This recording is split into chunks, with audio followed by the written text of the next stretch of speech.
Americans called it an icebox. To them, it was a frozen, fearful wilderness of ragged mountain peaks and barren ice fields.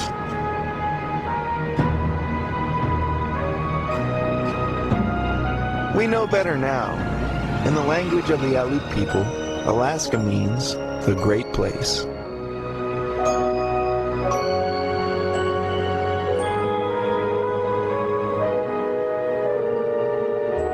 In this rugged landscape live some of the most magnificent creatures on Earth.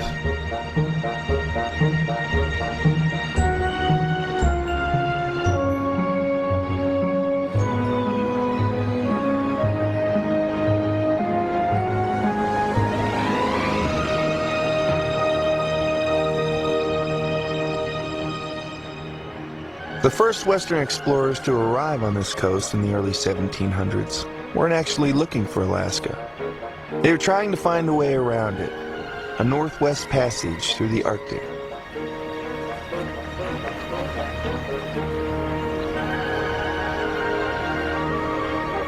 Alaska itself was a frozen, forbidding prospect.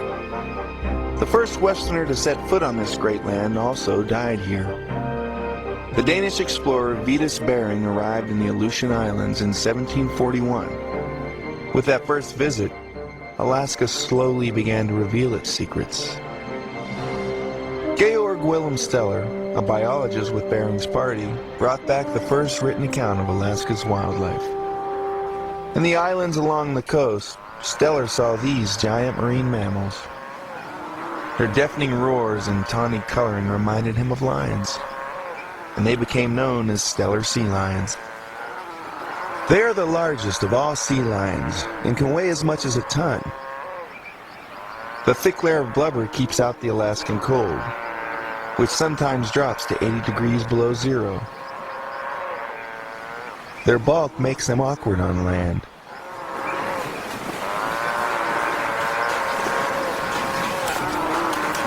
But in the sea, they're so fast and agile they can hunt down squid and small fish with deadly accuracy.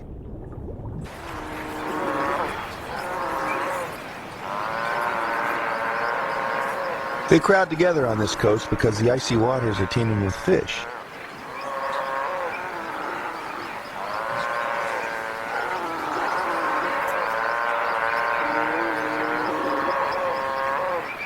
Another marine mammal, the sea otter, charmed Bering's team with its tameness. Otters spend almost all of their lives in water cold enough to kill a human being. Their luxuriously thick fur keeps them warm with more than 800,000 hairs per square inch. It's denser than that of any other mammal. If it gets dirty and matted, it loses its insulating properties.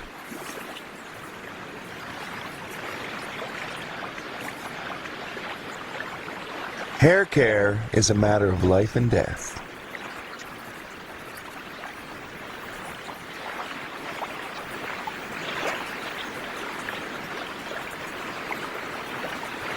To keep their body temperature up, sea otters also have a high metabolic rate. They must eat a third of their body weight in fish and shellfish each day.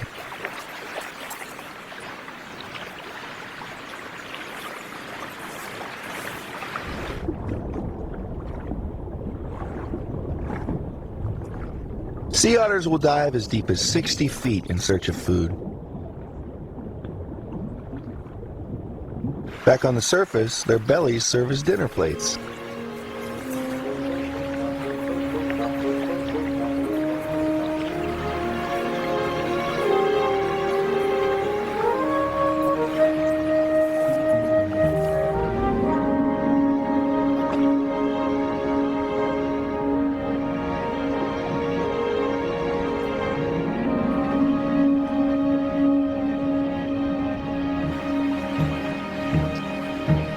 A clamshell can be as frustrating for a sea otter to open as it is for us. One technique is to get a rock and start smashing.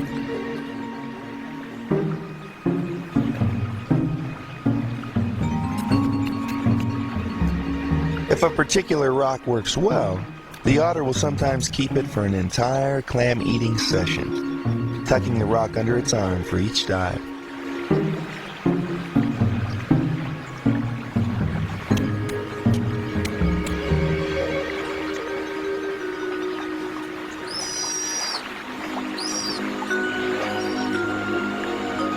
The sea otter's versatile belly also serves as a beach for pups.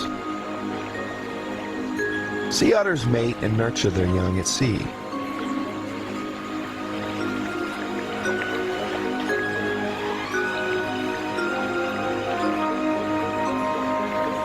To lessen the risk of predators, they usually do their child rearing in shallower water.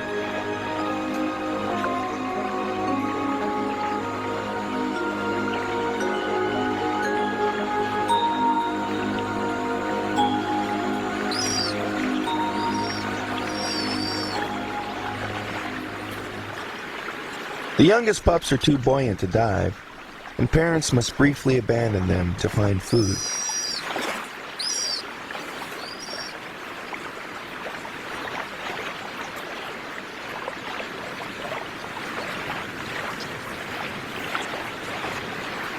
Sea otters sleep, as they do everything else, bobbing up and down in the water. But it can be disconcerting to drift off in the current and wake up miles away. Kelp beds are a safe anchorage.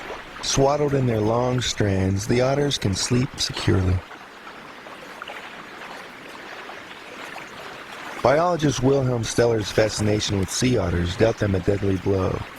Describing them on his return to Europe, he alerted fur dealers to a new supply of highly prized pelts. Sea otters tend to gather in large convivial groups, and they were an easy mark.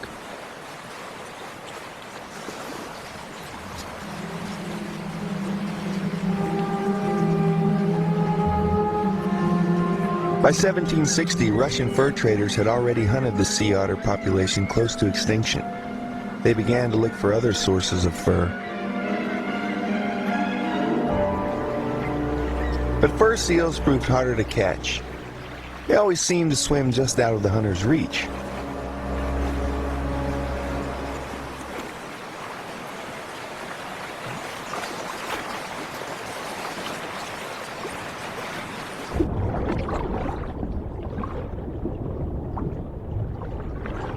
Fur seals can shift course with lightning speed and accelerate in a powerful burst. Their keen eyes detect movement in the lowest light levels. They're more than a match for their prey and for their hunters.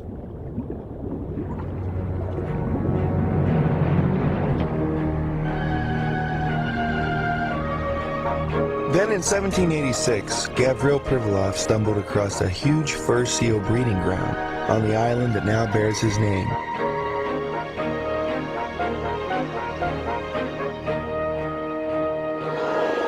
Unlike sea otters, fur seals must come ashore to breed, out of water, surrounded by their young.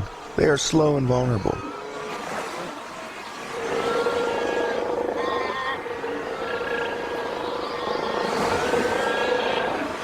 The Privalov breeding ground was the largest concentration of marine mammals in the world. Over 1 million seals. At the height of the fur trade, hunters killed 100,000 seals each year. Today, seals are protected and the Privalov Islands are once more a safe breeding ground. The bull seals, 4 times the size of females, arrive first in June. Each bull claims a tiny fiefdom and defends it vigorously.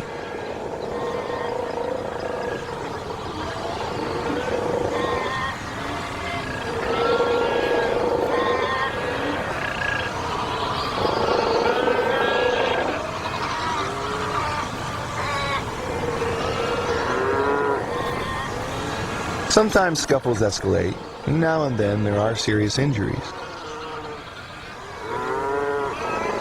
The bulls fight for their little place on the beach, for the usual reason.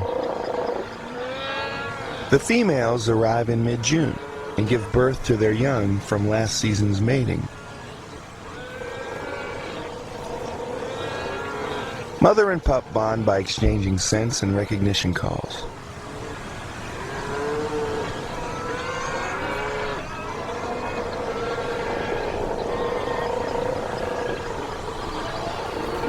Seal milk is rich in fat, and the nursing pups lay on 6 ounces of weight a day.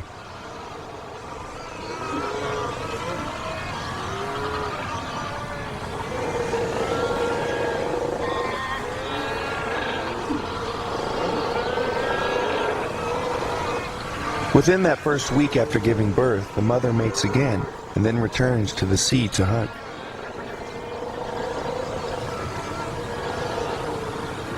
The pups wait unattended on the beach. On her return, a mother must wade past thousands of look-alike pups, drawn to her own offspring by scent and sound. This is a time of intense sexual activity, and a bull may mate with 30 females over the course of a few days.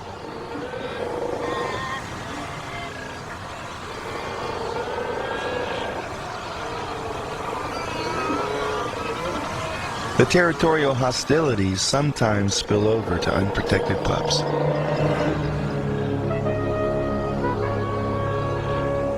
By November, all the pups are weaned, and the families are ready to return to the sea.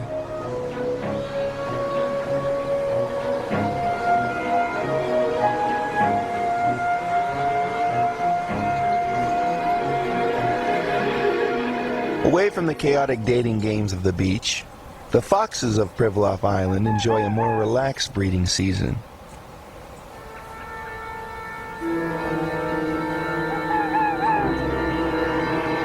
Their courting rituals are complex.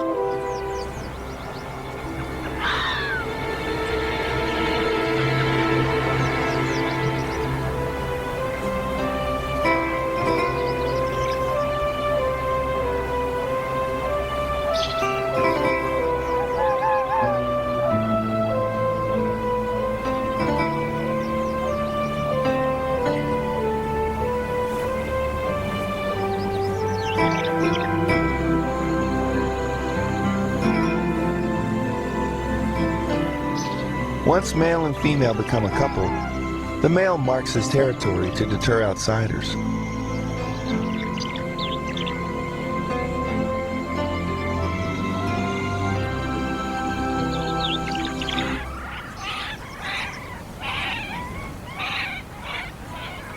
He brings food back to the vixen while she's feeding their cubs. Later, he brings meat for them too.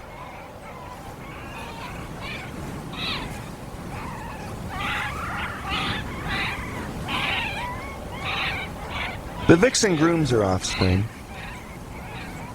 In their first winter, the cubs will come to know the value of a well-maintained coat.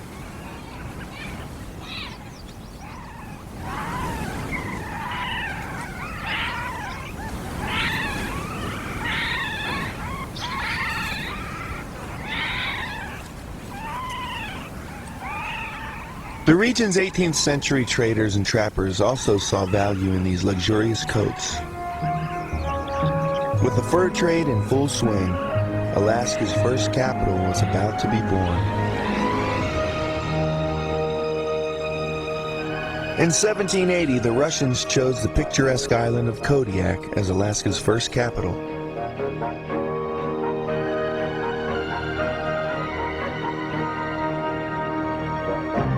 For those early settlers, the wildlife of Kodiak Island was a revelation. The Kodiak bears were huge, up to 9 feet tall and 1,400 pounds, the largest land predator in the world.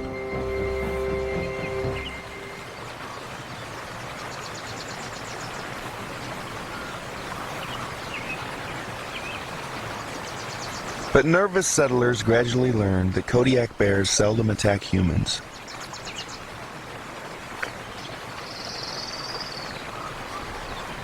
They're laid-back bears. They even appear to be a little drowsy, but they're more alert than they look.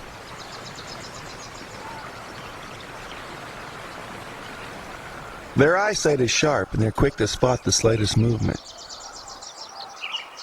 Their hearing is even more acute. A Kodiak bear can hear a squeaking ground squirrel more than 500 yards away.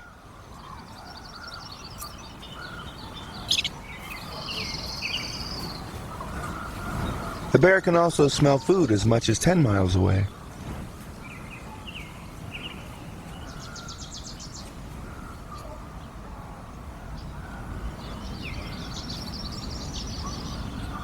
Kodiak bears will eat just about anything.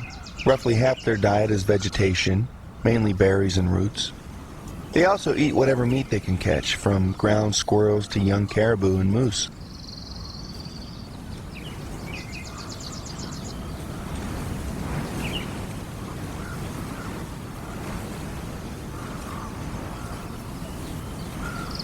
Kodiak bears tend to be solitary, wandering alone over vast tracts of land. When a female is ready to breed, a male must detect her by her scent and then locate her before she passes out of season. Females are only able to breed once every 3 or 4 years, so timing is everything.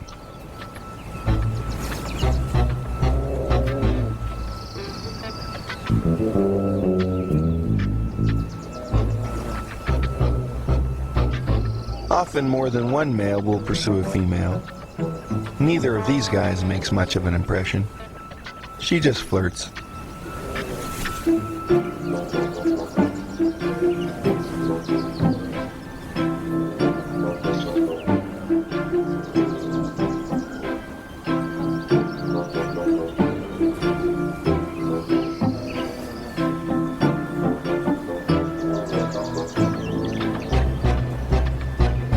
But then, a bigger, stronger male comes along.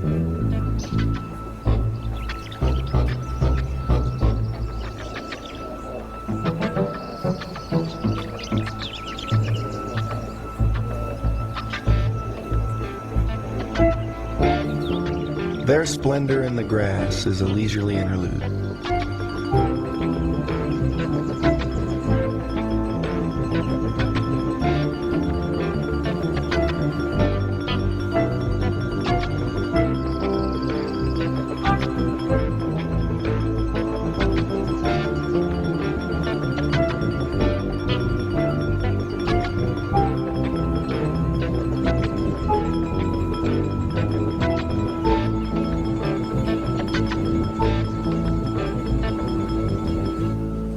The female spends the following weeks eating to support her pregnancy through the coming winter.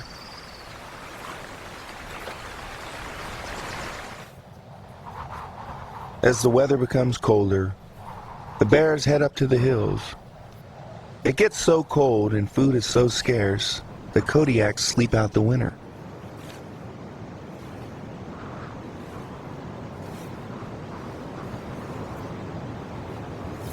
A bear looks for a den site that's hollow and sheltered.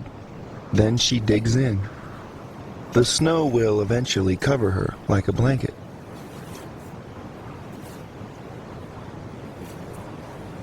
But first she must finish making her bed, and it can take days.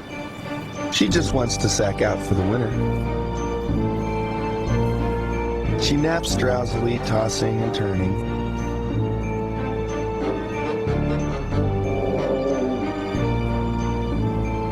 During the really good sleep to come, her respiration and pulse rates will slow down drastically. Her weight may drop by as much as half.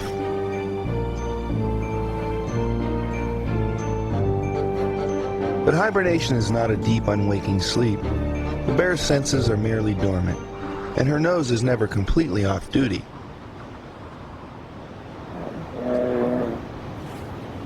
Jump ahead to spring, and she wakes up to find that instead of a good long rest, she's given birth in her sleep to quadruplets.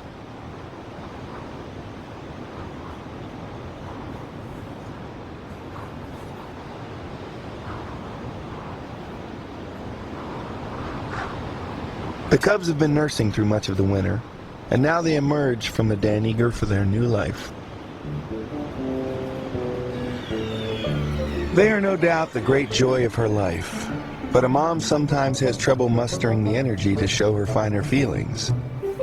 The young bears don't seem to mind. As long as she is securely in reach, they can wrestle and play without fear.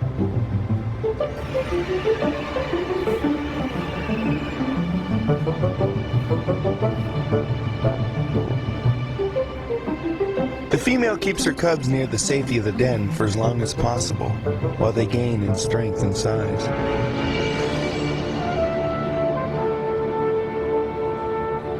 As the winter snow melts, she brings the cubs down to the river. They are ready to learn a perilous new skill, a specialty of the bears on Kodiak Island: salmon fishing. The thaw sends rivers charging down through the rocky landscape, and it is a perfect salmon breeding ground, except for one thing. As the fish swim upriver to spawn, the otherwise solitary bears converge on the riverbanks. It is the largest gathering of bears in the world.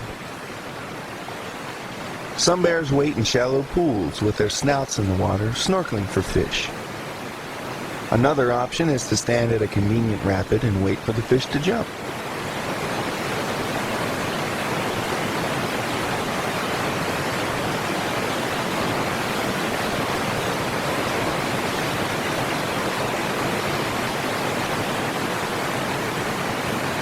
The biggest bears pick the best spots.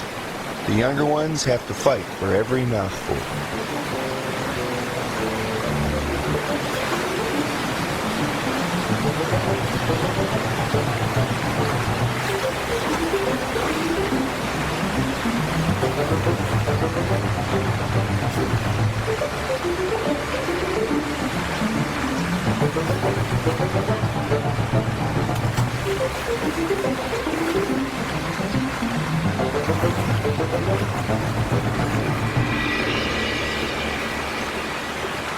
Bears can eat 90 pounds of salmon in a day.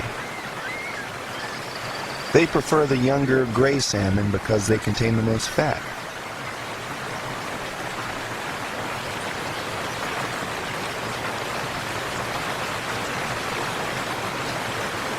Sometimes they just strip off the skin, which is the richest source of fat and protein, and leave everything else.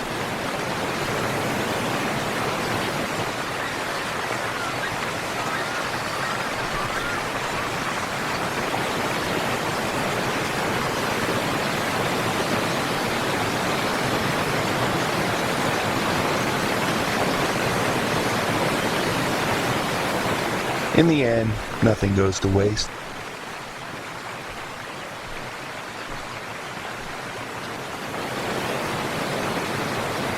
There's always a cleanup crew to take care of the leftovers. In the midst of this bounty, even the inexperienced cubs manage to gorge themselves. But if they get swept away in the rushing river current, they can end up in an unfriendly neighbor's patch.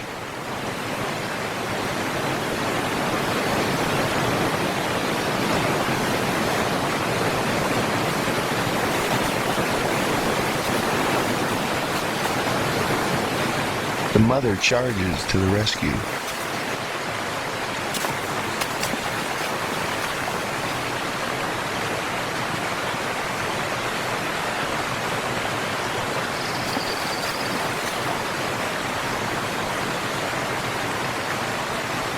All through the summer, food comes battling up the river. These sockeye salmon are completing an incredible journey of several hundred miles.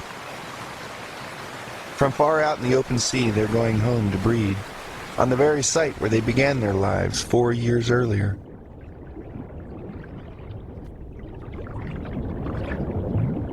They travel 20 or 30 miles a day against the current.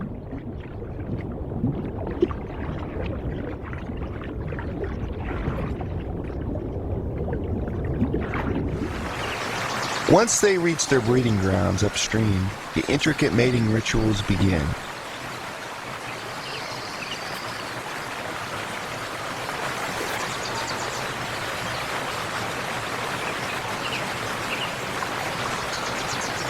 The female lays her eggs,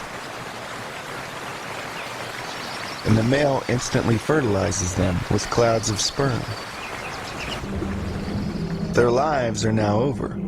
By the end of the spawning, there will not be a single fish left alive.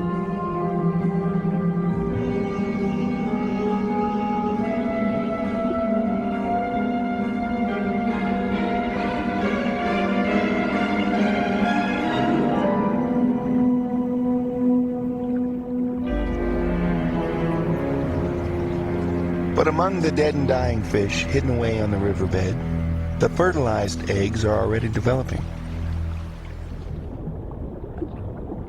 For 3 or 4 months, the hatchlings remain hidden in the riverbed, in the first phase of an extraordinary life story. The developing young, known as alvins, live off the yolk sac. Once the yolk is gone, the tiny hatchlings transform themselves into fry.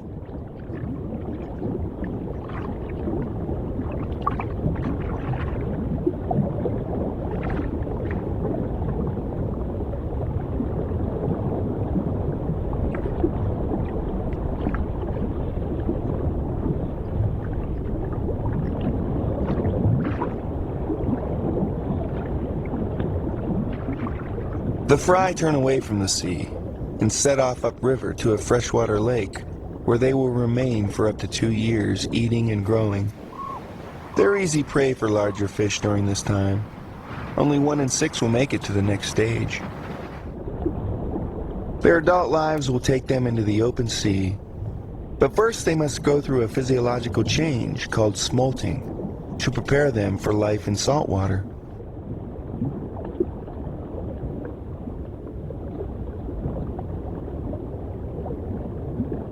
Then they follow the river back down to the sea.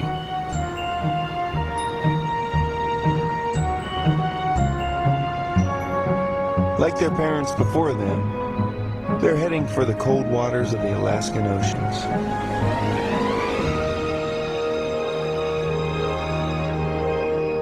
By the middle of the 19th century, these oceans had taken on a new role in the history of Alaska. American hunters flooded in looking for new sources of blubber, which was much in demand as a lamp fuel. On Walrus Island, they found huge colonies, up to 10,000 animals, of the world's most successful blubber producers. Walruses, often 13 feet long, weigh as much as 3,500 pounds, most of it blubber. They generate their bulk from a steady diet of small marine creatures, mainly shellfish from the sea floor. Diving 200 feet or more, they suction the flesh from the shells like huge vacuum cleaners. They feed almost non-stop on hunting trips lasting as much as 3 days. Walruses are sociable animals and usually travel in groups.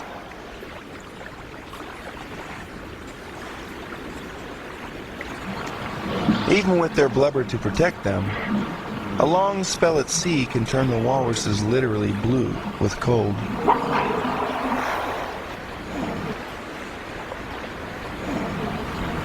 So it's back to the beach to warm up. It's a walrus Coney Island. Everyone needs a little quiet time to rest and digest their catch. Up to 300 pounds of it at a time. The walruses use their distinctive tusks to establish a pecking order. As with elephants, longer tusks are a sign of strength and dominance. Tusks, which are actually adapted teeth, are useful tools for breaking through the thick winter ice. The walrus also uses them to help lever itself out of the water. This technique gave rise to the scientific name Odobenus rosmaris, from the Greek for one who walks with his teeth.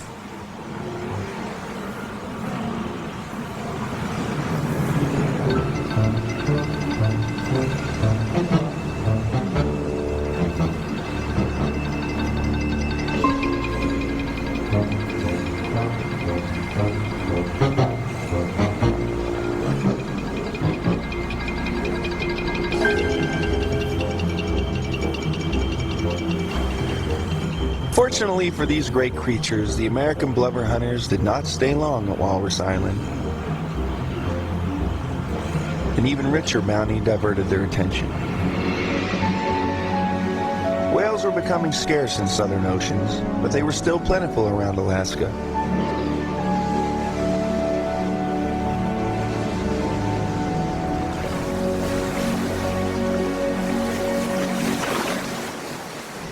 The Alaskan humpbacks had plenty of blubber, and also a strong, flexible substance in their mouths, called baleen. The baleen is like a thick comb around the fringes of the mouth, with which the whale can filter out 50 pounds of krill and plankton from every gulp of seawater. The sturdy comb plates were in demand in the 19th century, especially for the stays in ladies' corsets.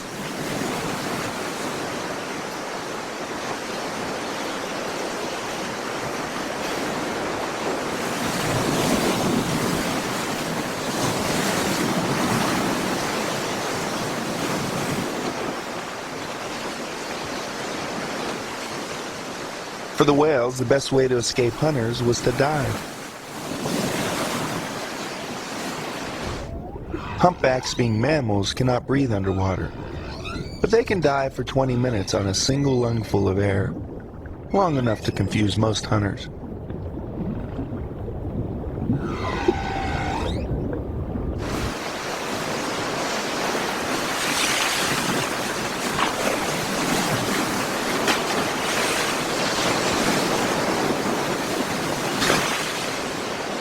The spectacular behavior known as breaching isn't a weapon or a game.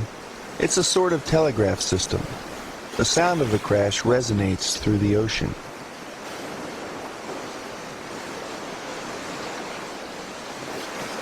Marine mammals have evolved extraordinary methods to communicate with one another, even when they are hundreds of miles apart. These killer whales generate clicks and whistles in a special organ in the head. Each group of whales has a signature call, unique to its members. This call is a sort of membership badge and helps the whales work together as a deadly team when they hunt.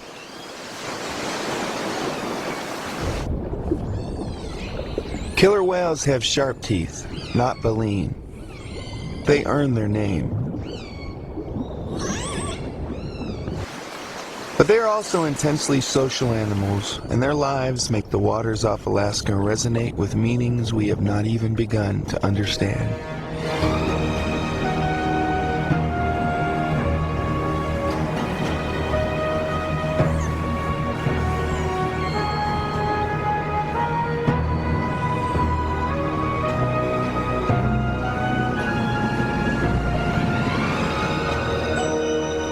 Early adventurers came to Alaska mainly for the material riches of the coast, but the tantalizing interior soon drew them inland.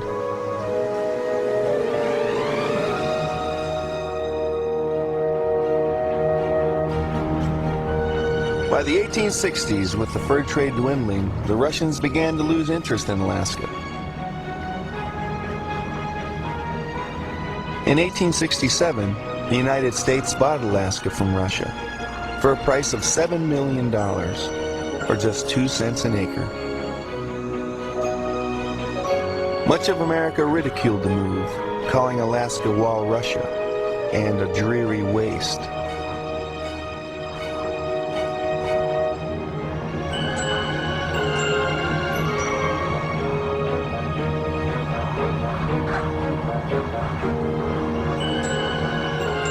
Unyielding glaciers, magnificent but useless, occupy 29,000 square miles of Alaska.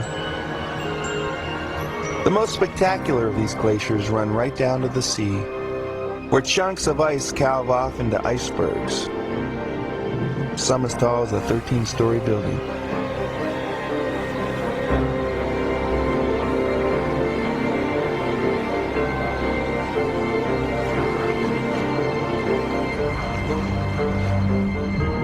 Americans were still grumbling about the purchase of Alaska in 1898. Then overnight, everything changed. On the border with Alaska, in Canada's Yukon Territory, gold was discovered.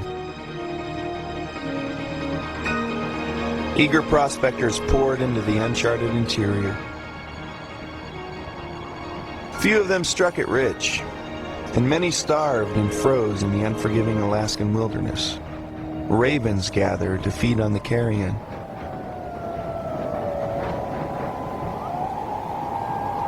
The cry of the wolf, which struck terror in the hearts of the exhausted frozen prospectors, still echoes across the countryside.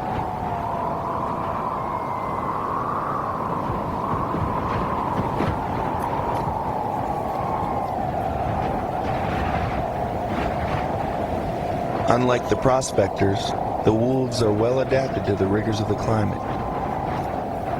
Dense fur keeps them warm at sub-zero temperatures, and they can survive without food for weeks until the pack makes a kill.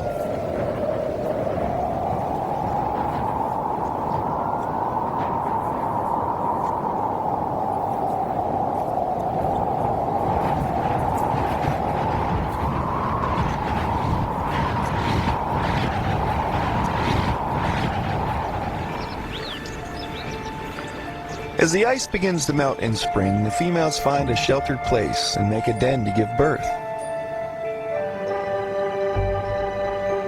The mother is attentive to her cubs, cleaning their fur and biting off the placenta.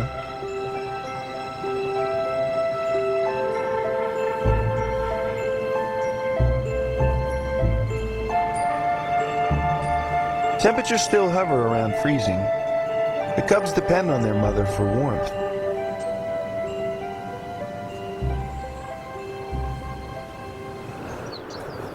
Wolf packs are cooperative groups. When a female is nursing, other adults will hunt for her.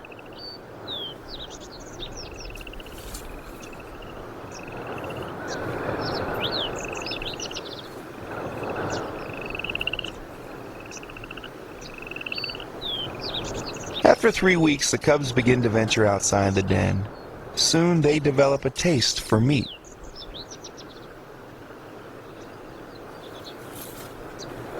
The cub's father helps provide for his growing family, and sometimes takes his turn at babysitting.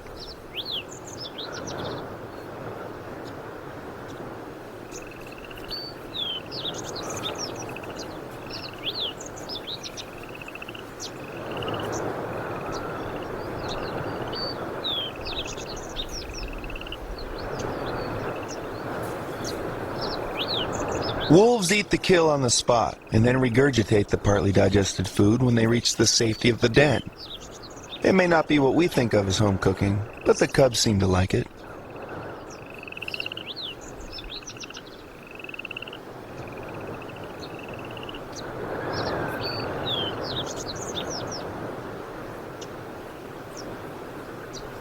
As they grow, the cubs test their strength and play fights.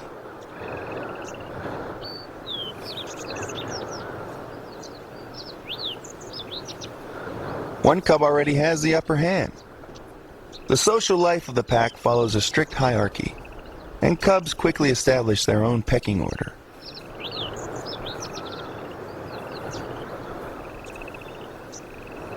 Each wolf pack ranges over a territory of up to 2,000 square miles. There are 2 top dogs, the alpha male and the alpha female.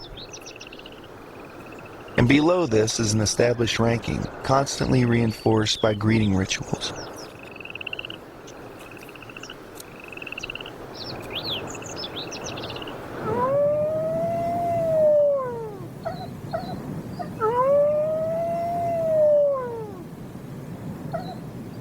The famous wolf howl is just one of the ways in which wolves warn or greet each other. The note is so penetrating that any wolf within 120 square miles will get the message. The caribou hear it too. They are the world's most traveled land animal. Their annual migration takes them more than 1,000 miles.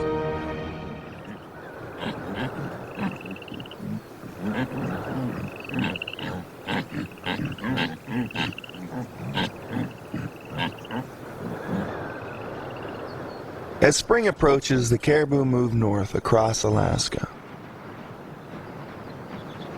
They're heading towards their breeding grounds, where the summer vegetation will build up their strength.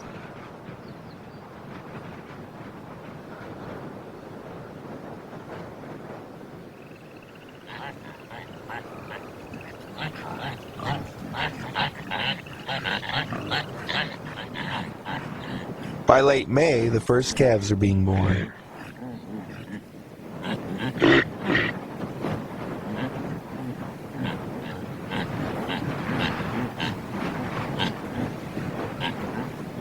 It's a coordinated effort.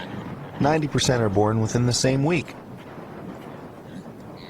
With so many calves together, and the herd's attention firmly focused on them, predators find it harder to pick off individuals.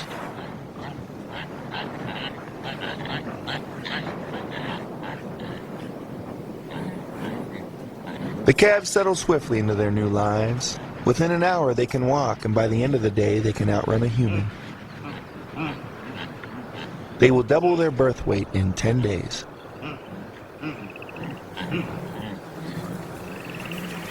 During the summer months, the caribou are plagued by insects which lay eggs in their fur and feed on their blood.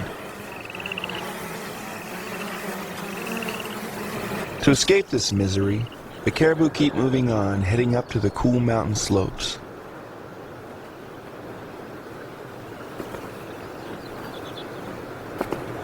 It can get uncomfortably warm under the caribou's fur coat, so the caribou cool themselves through their antlers, releasing heat from blood vessels on the surface.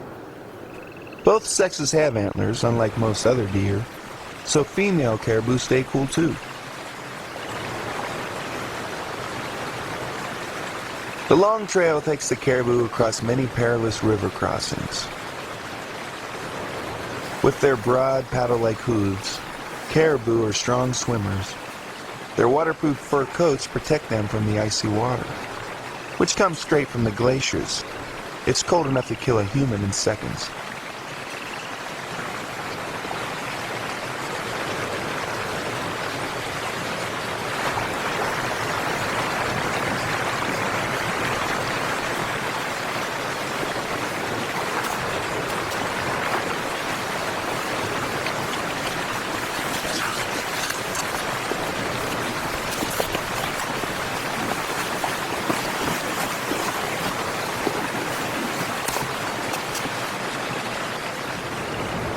In late September, with food on the northern ranges becoming scarce, the caribou begin to head south for the winter.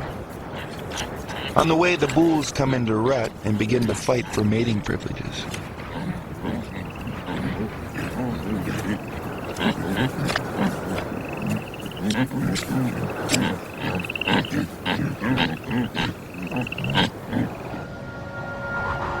As winter closes in, the herds reach the southern end of their migration and settle in for the bitter Alaskan winter.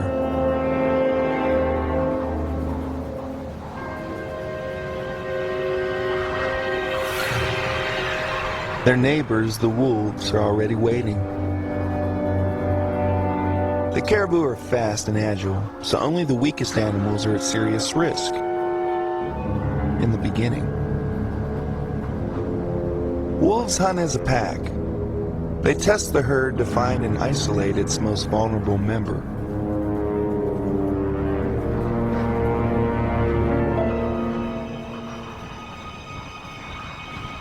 The caribou, fit from their summer feeding, outwit the wolves. But as winter wears on, they will be more susceptible, and the wolves will take their share. Few of the gold rush settlers stayed to share the Alaskan winter with the wolves and the caribou. But in the mid-20th century, another extraordinary discovery opened up Alaska's final frontier.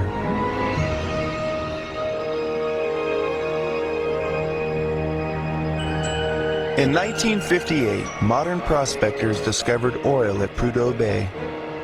The Alaska purchase was turning out to be a bargain after all.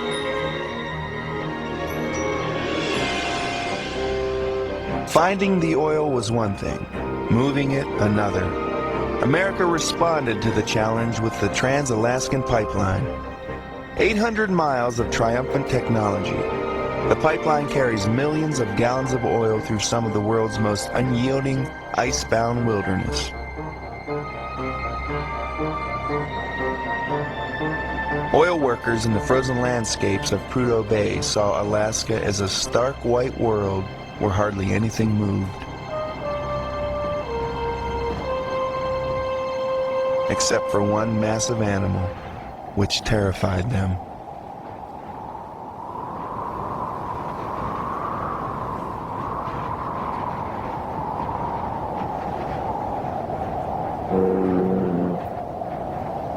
More than 4,000 polar bears roam this desolate region of Alaska. Undeterred by the harsh winter, this female has made a den deep beneath the snow. Here she has borne her cubs and fed them through the coldest months, emerging only on sunny days to catch up on housekeeping.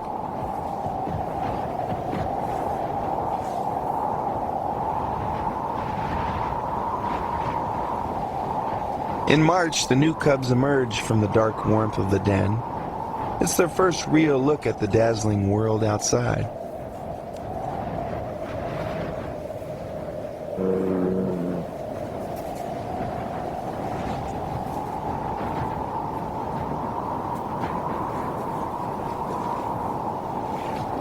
Even on a spring day, it's at least 20 degrees cooler out here than the den. The cubs already have a protective layer of fat, and their thick fur coats are custom made to shrug off snow and water. Even so, they feel the howling wind.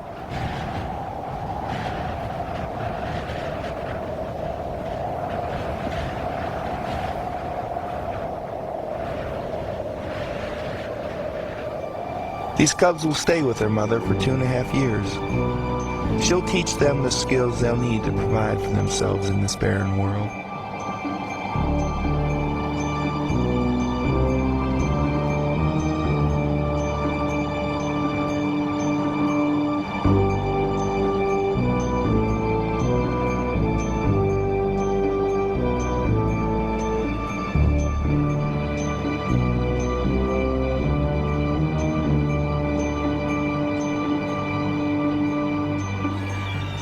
These first months are mostly a time for play, and like youngsters everywhere, the cubs find the snow irresistible.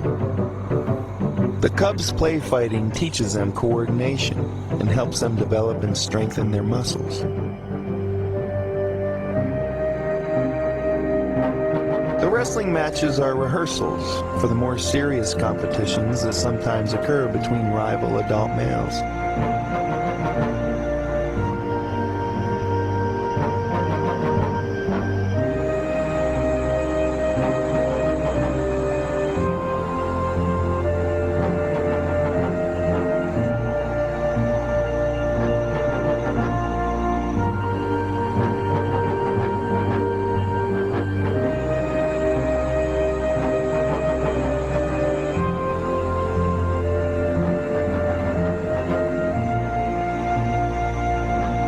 It's a battle of titans.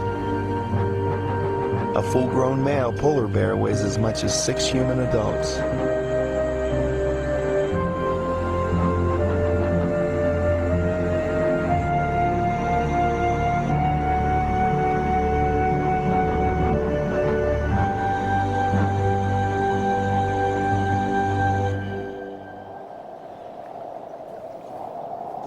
In this icy environment, the polar bear's main problem is finding enough to eat.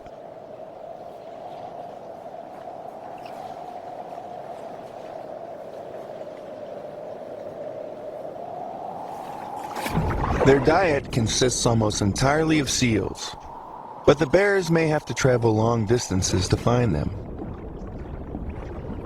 They can swim up to 50 miles without stopping.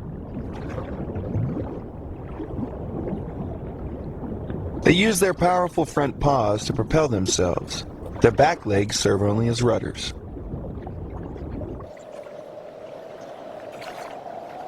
The bear will swim in surface channels to follow the seal it is tracking, or dive from one breathing hole to the next.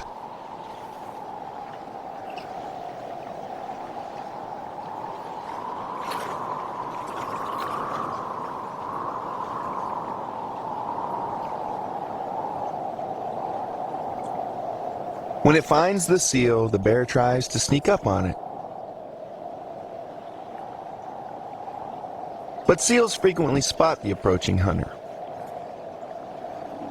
So some bears simply stand motionless by a breathing hole, sometimes for hours, waiting for the magic moment when a seal rears its head out of the water for a lungful of air.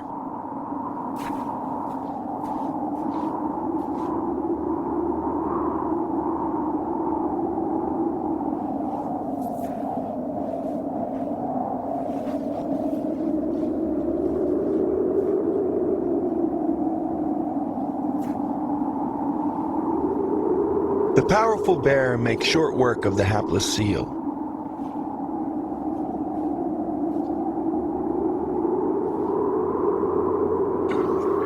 Arctic foxes are the only land animals to share this frozen wilderness with the polar bears. They are the scavengers of the Arctic, and often trail the bears in anticipation of a kill.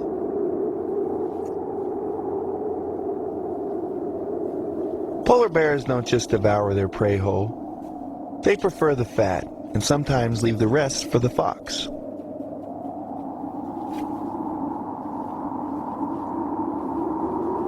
These two may be the only animals to be seen in dozens of square miles of frozen desolation. United by the kill, they strike up an uneasy companionship.